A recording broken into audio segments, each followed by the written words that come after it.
Salut à vous tous, ici Jeff Rose. C'est le mot à la mode dans l'industrie alimentaire actuellement. Et il se nomme protéines. Le récent exemple est que vous pouvez vous commander un café protéiné chez Tim Hortons ou encore dans une autre chaîne de nourriture rapide. Mais il n'y a pas juste le café, mais une variété de produits qui se disent protéinés. On est à ce point à se dire, est-ce que c'est de la vraie protéine? Même qu'on devrait se poser des questions, comme la première sur qu'est-ce qu'une protéine?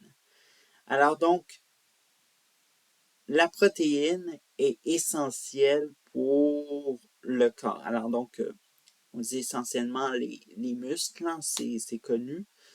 Mais il y a aussi la peau, les ongles, le poil, les cheveux, euh, mais aussi le sang.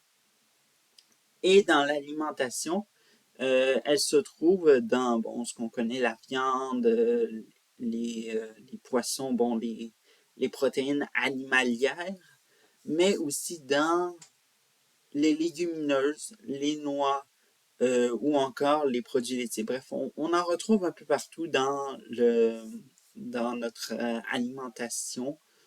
Bref, et aussi, chose qui est étonnante à apprendre sur la protéine, c'est que ça contribue au fonctionnement de notre vie quotidienne, que ce soit pour marcher, courir, euh, faire toutes les activités quotidiennes de notre journée. Maintenant, deuxième question. Combien de protéines avons-nous besoin?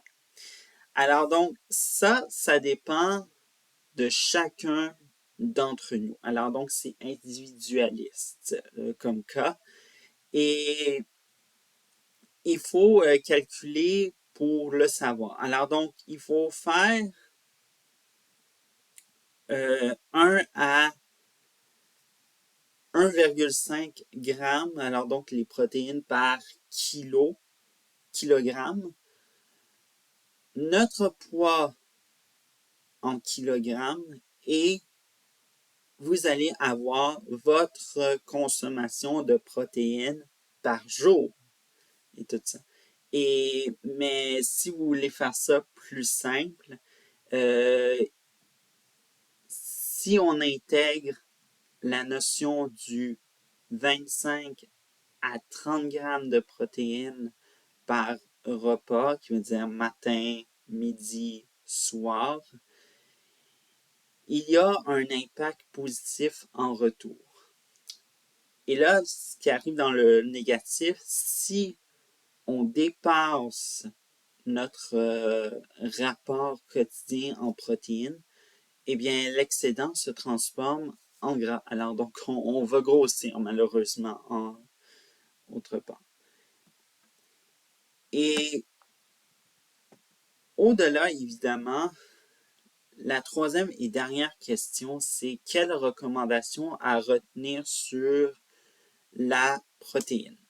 Alors donc, la première recommandation, c'est d'éviter tous les aliments transformés qui se disent protéinés.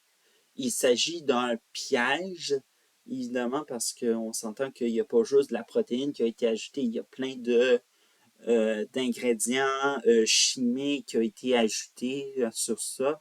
Et malheureusement, ça cause du tort à la protéine qui a été mise dedans.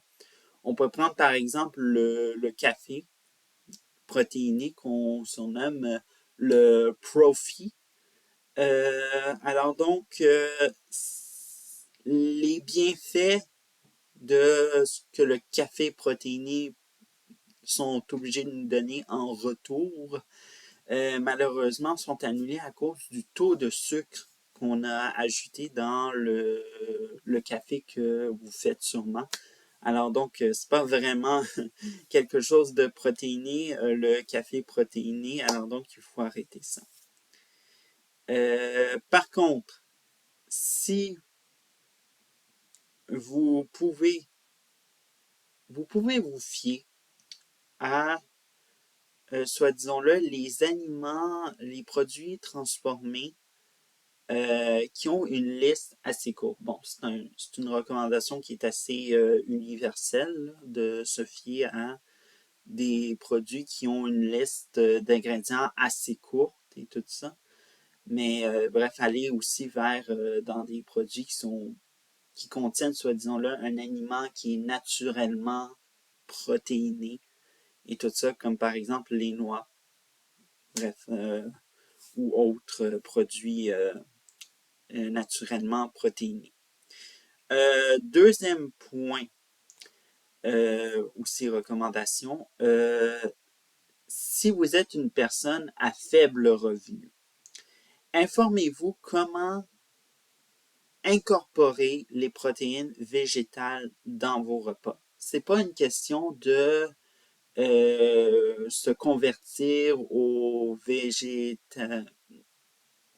de devenir végétarien ou vegan. C'est réellement que il faut trouver une façon à tous les budgets de manger des protéines dans les repas parce que rendu là, les personnes à faible revenu, la viande, ça coûte cher, puis bon, vous voyez. Alors donc, il y a vraiment un effort à faire là-dessus si vous êtes une personne à faible revenu.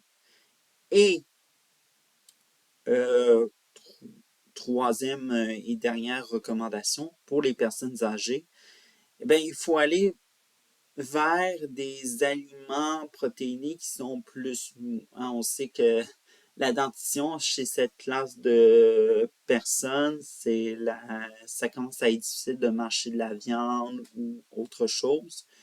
Mais évidemment, c'est là où, évidemment, c'est l'une des catégories de personnes qui sont à risque euh, de ne pas manger trop, même assez de protéines par jour. Bref, comme vous le voyez, il faut faire attention lorsque le mot protéiné et se poser évidemment des questions.